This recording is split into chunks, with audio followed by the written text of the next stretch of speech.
हिरण्यकश्यप नास्तिक है, प्रहलाद जी आस्तिक है। हिरण्यकश्यप पिता है, प्रहलाद पुत्र है।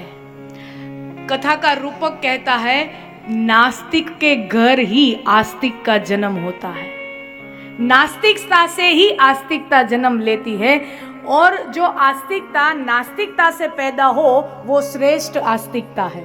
कथा का रूपक है। तुम्हें संशय होना चाहिए, मन में संशय हुआ फिर समाधान। हमारे ऋषि हैं, उन्होंने सिर्फ ऐसा सीधा मान नहीं लिया कि भगवान है, हाँ बस जन्म से मान लिया भगवान है। संशय उठे, प्रश्न उठे, प्रश्नों के पीछे दौड़े, फिर समाधान में माने हाँ ये समाधान मिला कि ये चीज है। सिर्फ सुनी सुनाई बातें नहीं,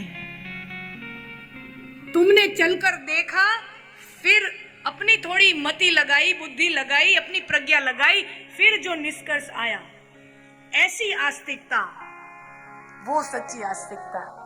कोई कहते हैं हिरण्यकश्यप हुए हैं कि नहीं, प्रहलाद हुए हैं कि नहीं, नरसिंह अवतार हुआ है कि नहीं। मैं कहती हूं इस चीजों में पढ़ना ही क्यों है। हिरण्यकश्यप हुए, प्रहलाद जी हुए, नरसिंह अवतार हुआ नहीं हुआ, इन सब चीजों से, इन चीजों में पढ़ना ही क्यों है। पुराण जो है वो इतिहास नहीं है। पुराण में जो घटना है वो इतिहास में कभी हुई थी ऐसा नहीं है। इतिहास माने क्या कि एक समय में अकबर हो गया, एक समय में महाराणा प्रताप हो गए, एक समय में शिवाजी हो गए, एक समय में सिकंदर, नेपोलियन, हिटलर हो गए, ये इतिहास है। पुराण इतिहास नहीं है। पुराण सत्य है, और सत्य हमेशा शाश्वत रहता है, वो दोहराया जाता है। जहां जहां मानव समाज होगा वहां वहां पुराणों का सत्य दोहराया जाएगा। हिरण्यकश्यपु एक बार जन्मा एक बार मरा ऐसा नहीं, हिरण्यकश्यपु रोज जन्मता है हमारे अंदर, प्रहलाद जी रोज जन्मते हैं हमारे अंदर। ये सांकेतिक भाषा में लिखे गए पुराण हैं। और जब आस्था जन्म लेती है, कोई धार्मिक व्यक्ति जन्म लेता है, तब वो कोमल होता है, उसके पास शक्ति नहीं होती। प्रहलाद पुत्र है और पुत्र के पास शक्ति नहीं है। हिरण्यकश्यपु राजा है, वो शक्तिवान है, उसके पास फौज है।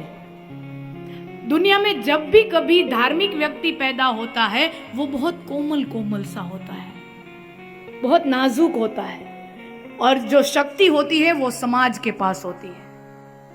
समाज के पास फौज होती है, समाज के पास शक्ति होती है, और ये कोमल बच्चा यानी कोमल धार्मिक व्यक्ति उस फौज वाली समाज के साथ टकराता है, संघर्ष होता है। दुनिया में इतिहास आप पढ़ लीजिए, अलग अलग धर्मों को देख लीजिए, मोहम्मद पैगंबर को लो, जीसस को लो, राम, कृष्ण, बुद्ध, महावीर, हर किसी को लो, आपको यही संघर्ष देखने को मिलेगा। धार्मिक व्यक्ति का संघर्ष होता है समाज से। और मजेदार बात यह है कि हिरण्यकश्यप जो शक्तिशाली है, फौज वाला जो समाज, हिरण्यकश्यप माने संप्रदाय, समाज, जिसके पास शक्ति है, फौज है, वो हार जाता है, और वो अकेला धार्मिक इंसान जो कोमल है, रुजू है, बच्चा है, वो जीत जाता है।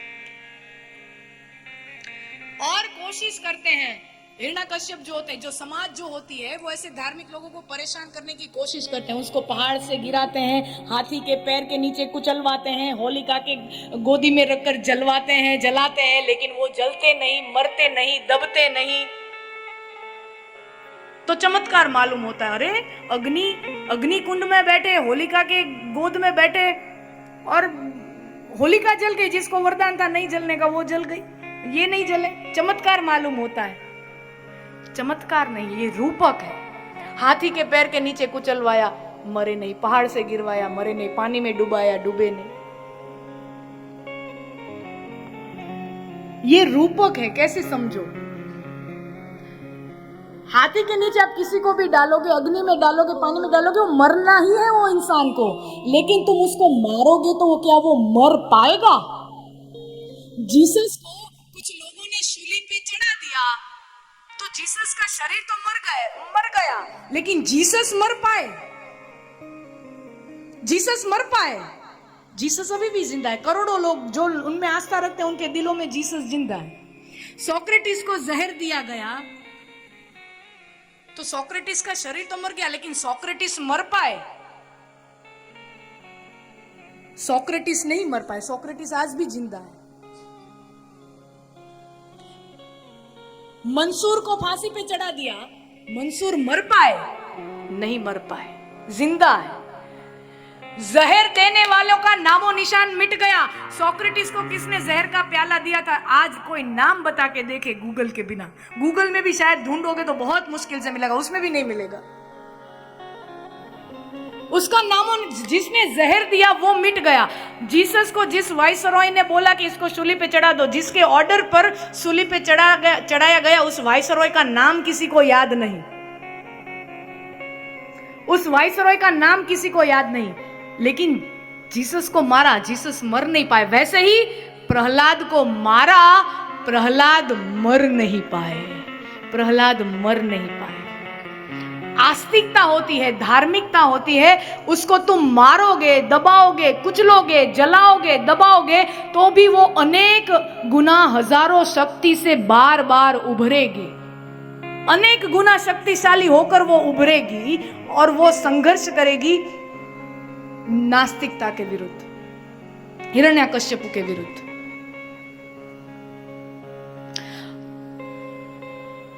और नास्तिकता के पास नास्तिकता के पास एक ही शक्ति है, विध्वंस करने की। हिरण्याकश्यप मारता है ना, प्रहलाद जी को मारने की कोशिश करता है अलग अलग प्रकारों से, विध्वंस। नास्तिकता के पास विध्वंस के अलावा और कोई शक्ति नहीं।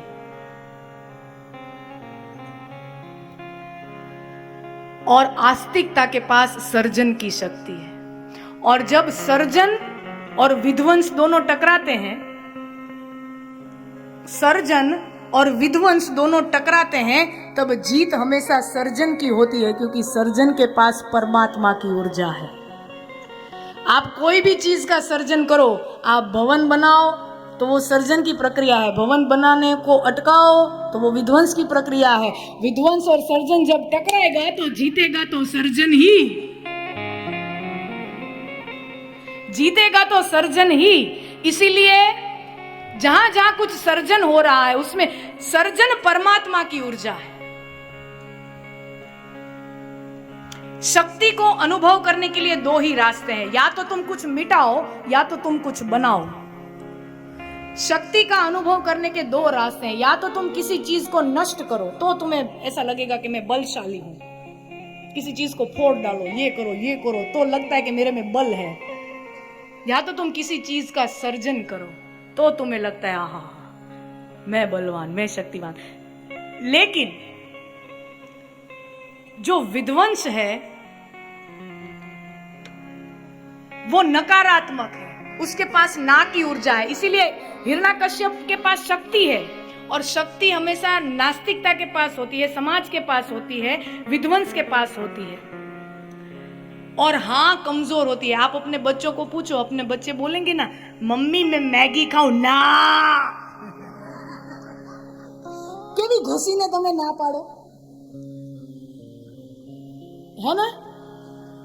माता पिता अपने बच्चों को जब, अच्छा हमें किसी को ना बोलने में बहुत अच्छा लगता है। हम जब किसी को ना बोलते हैं तब घिस के जोर से ना बोलते हैं, और जब हाँ बोलनी पड़े ना तो ऐसा लगता है कि जैसे बोलनी पड़ी।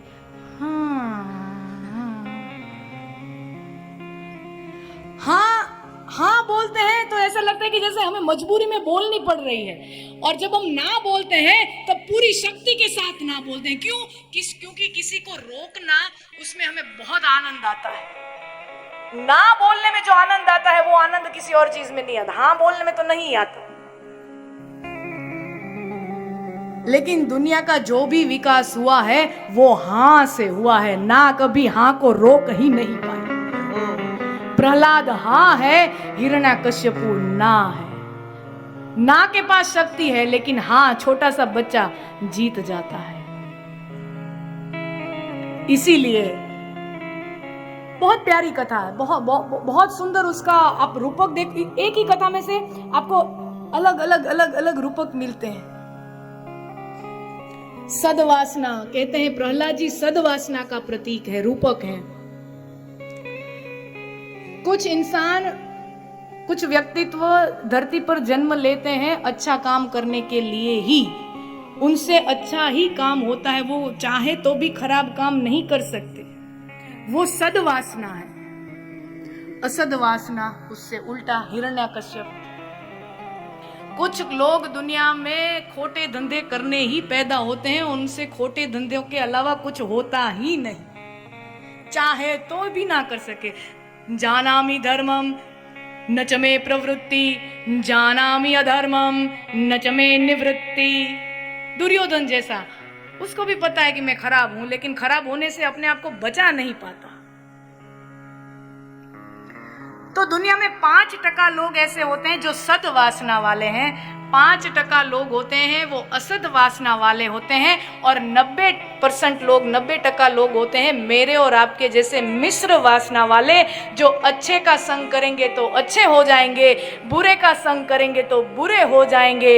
पानी रे पानी तेरा रंग कैसा, जिसमें मिला दो उस रंग जैसा, उस रंग जैसा।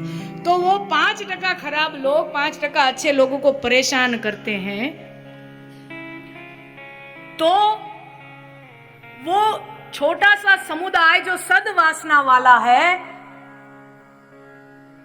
उसके वचन की रक्षा करने के लिए, प्रहलाद ने कहा था ना, मेरा भगवान तो कण कण में है, तो मेरे भक्त का वचन रखने के लिए कि मैं कण कण में हूं,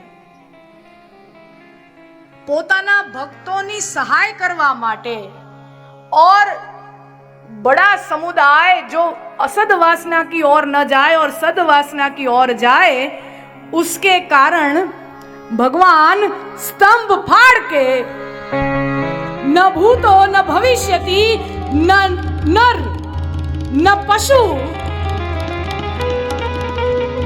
ऐसा स्तंभ फाड़ के जो विकराल स्वरूप धारण करते हैं, न दिन न रात, कोई वचन में बांधने की बहुत कोशिश करी हिरण्यकश्यप ने विधाता को, इससे न मरूं उससे न मरूं, ये न उससे न मरूं, न दिन न रात, संध्या का समय, न अस्त्र न शस्त्र अपने नाखून, न धरती न आकाश अपने जांघों पे, और हिरण्यकश्यप की छाती फाड़ के हिरण्यकश्यप का उद्धार किया। और प्रभु आए हैं उग्र स्वरूप में, क्रोधित जितने भी अवतार हुए हैं भगवान अपनी माया को साथ में लेकर आते हैं। नरसिंह अवतार में भगवान माया को साथ में नहीं लाते। लक्ष्मी जी ने बोल दिया कि बहुत गुस्से में, अभी नहीं जाएंगे,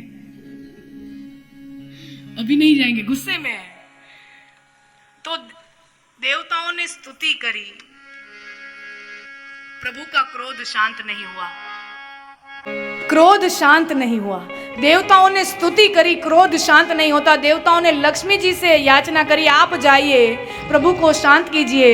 लक्ष्मी जी कहे मैं ना जाऊं। फिर कहा भगवान ने प्रहलाद जी के लिए अवतार धारण किया है।